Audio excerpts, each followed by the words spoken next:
I think about what you're doing here, buddy, and I say, I'm not surprised. I'm not, I've known you a very long time. I'm not surprised. You've got an incredible amount of energy and persuasive abilities and a personality that is sort of built for this. When you announced, I thought, oh, pipe dream, not a chance. But watching you build it, I mean, the number one thing I get, two people, Tucker Carlson texted me this morning, and I told him I'm interviewing Pratt. He's coming in. And Tucker said, and we went to high school together. We go back to childhood. And he's like, can he win? And then Jonathan Karl from ABC News. And I said, can he win?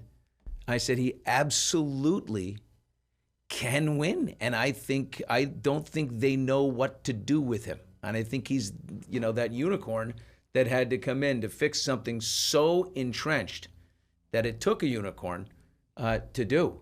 And I don't know, do you have any kind of spiritual moment where you're like, this is my purpose, I was put here for this, for this reason, this is why my house burned down? I don't know. Any connection like that? So after you lose everything, and as much as people do not comprehend that, when everything you've ever worked for, even if it was from selling crystals or being hated on a reality show or whatever it was work to get anything that was in that house and put there for my family and their futures, and that was their inheritance. When you lose everything, when your parents lose everything at zero, and you look and you're like, why would God do this? Why would God do it? You start, for months and months, and then as I start fighting these people and I start exposing this stuff and I get to where I'm here now, I go, okay, I can connect with God on this. If you put me in the game to stop other people's houses from burning down, stop 7 people dying in the street, stop animals from being abused, get LA, God knows how many people are hurting that I could fight for these people. I start thinking, if you're going to burn somebody's house down and his mom's house and she's crying all day, you would burn my house down, because I will, the funniest part right now, the ops, because I said, God forbid some reason I didn't win. I said, well, I couldn't come back to LA. And everyone's like, oh, he's giving up. No, I didn't say I was giving up. I will fight these people till I go to heaven. I just said I can't rebuild because, first off, I can't rebuild right now because I have to win a lawsuit against the state who's negligent, the city, LADWP. So that's why I already am not rebuilding right now. But God forbid these other people stay in power. The Palisades will burn again. There will be no insurance to insure. So when you're like, oh, he said he can't come back to LA. No, it will be physically impossible. This is the writer who said you were going to go live in Santa Barbara, not come back. You said, I'm out of here. Because I wouldn't physically be able to build here. It wouldn't be possible. There's nobody's going to insure if these people stay in charge. Insurance is going to cost more in this area than it will be to build houses pretty soon. That once everybody's getting paid out, these insurance companies probably are going to go bankrupt. People aren't getting what's happening. You had to lose everything to be fully personally educated to understand how deeply this is. I mean, I think it happened for a purpose, sadly. And that's what I'm locked in on destiny mode now. So when people are like, you think you can win? I'm like, I didn't think my house would burn down. I didn't think my whole neighborhood burned down. I didn't think any of this was happening. So what's possible, when I started to run for mayor, it was just to get the truth out there. And then when you see this type of momentum, I'm like, oh, okay, this is only God. I have nearly the most powerful machines in the world trying to stop me. And everything they do just keeps on more momentum. Whatever they throw just turns into positive. Anything negative turns into, I'm like, okay, God, let's go. And then before the debate, I prayed all day long. Like I think it's the first time I got on my knees and prayed. And I actually don't know the last time I was on my knees and prayed. I said, God, if you want me to be the mayor and do everything that I want to do for the city, you have me destroy these lying demons on this debate. And I'll know, God, that's the plan. But if that doesn't happen and it, goes sideways, I'll know, okay, that wasn't my purpose. And I walked off that stage and this young little high schooler comes up to me. He goes, Mr. Pratt, thank you, sir, for being the only one on that stage that spoke the truth. I was like, let's go, God, let's go. I got chills right now. But that type of just The Holy Spirit. I'm like, okay. Were you surprised at how well you did in that debate? I knew if God And did it start becoming fun? Were you I wanted nervous in the another beginning? hour. I was like, no, now it's. Were you nervous at the start? You must have been. My heart was pounding out. So the first 5 minutes, they have me just standing there, like 4 minutes and 30 seconds. I'm like, we're gonna count down from 5, like when a spaceship Did you have launches. a pleasantry with Karen Bass at all? Were you like, tried hi, to, Miss? she tried to. I did that, and then we're standing there for 5 minutes. She tries to like big down me. She's like, "You've done this before, haven't you?" I'm like, "No, ma'am." She's like, "Oh, you've never done a debate?" I'm like, "No, ma'am." She said, "Not one?" "No, ma'am."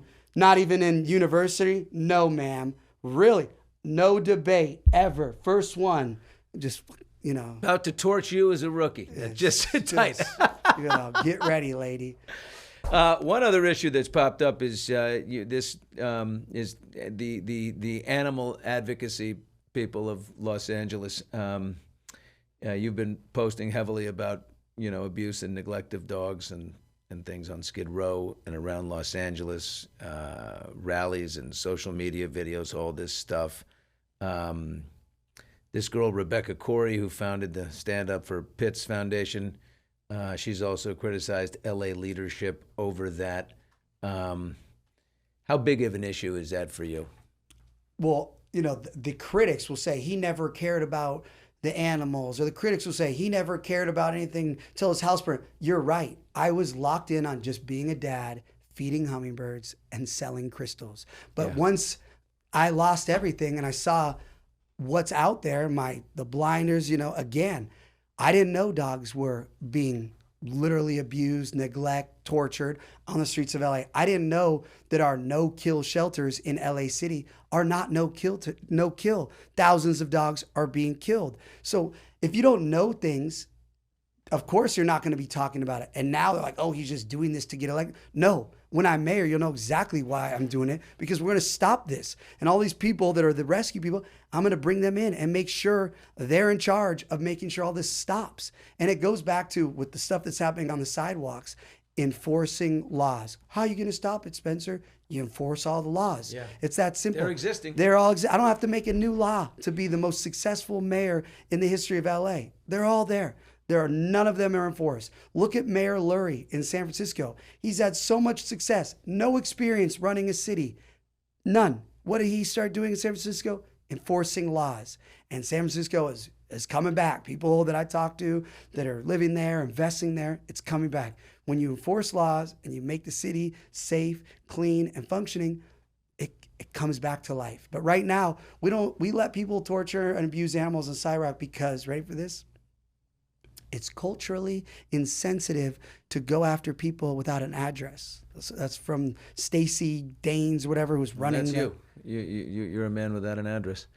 No, technically now, according to the internet, my address is the Hotel Bel-Air, which was so funny about that story too, because at the time of that printing, I think I had stayed there the most 3 nights in a row. Which is so, and even if I did live there, I bet you they give you a nice rate. They say it's up to $2,000. Just like one room, that's $2,000. Yeah, my rate is thanks for saving the city rate. My rate is. I know it. I can guarantee it. It wouldn't be a story. Right.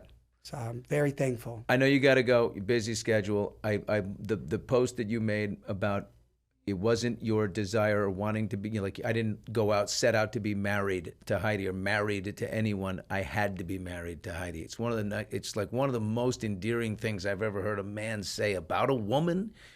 I'm just quickly play it and get your reaction to this, but I think it's one of the sweetest things about you. I wouldn't be married if it was not Heidi. I was going to be a player. That was the plan. If you find true love, you'll know it, because there won't be another choice. Like, I didn't want to be in love.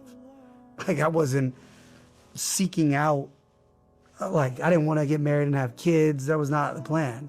So when people are like, oh, what are the secrets? I'm like, it's very simple. Like, make sure you find an angel that's so sweet and has like faith and is always positive. And when you're so like down, they uplift you. I always put it back on Heidi, because she makes my job as a partner in life very easy. So I can't take any credit for like a long lasting relationship, because she creates a frequency that's just like, this is it. It's not just women that like hearing that. It's everybody. And I just get the sense that you could not be doing this without her. Oh, 1,000,000,000%. Or anything. Like the other day, it's a fight all day long fighting. And she said, this is what you wanted. You wanted the truth out. And that's just in my head now. She said like 2 days ago, because it's from 6 a.m. to 1 a.m. just nonstop. And it is a lot. And she's like, this was what you wanted, to get the truth out. And that's all I do now. So that's why I keep doing every meeting, because I have the platform to get the truth out. So many people, everywhere I go, they thank me. Thank you for saying how we feel. Thank you for saying out loud what we think. Thank you for saying what we can't get anybody to hear. And so that's why my throat hurts every day, because I'm talking so much. This is my time right now. It's my window to just expose what has happened to our city. He's got to run, as you might imagine. Very busy guy, but it's real. It's resonating. It's happening. Spencer Pratt, I'm going to say it, the next mayor of Los Angeles. Thank you for being here, and go with God, my friend.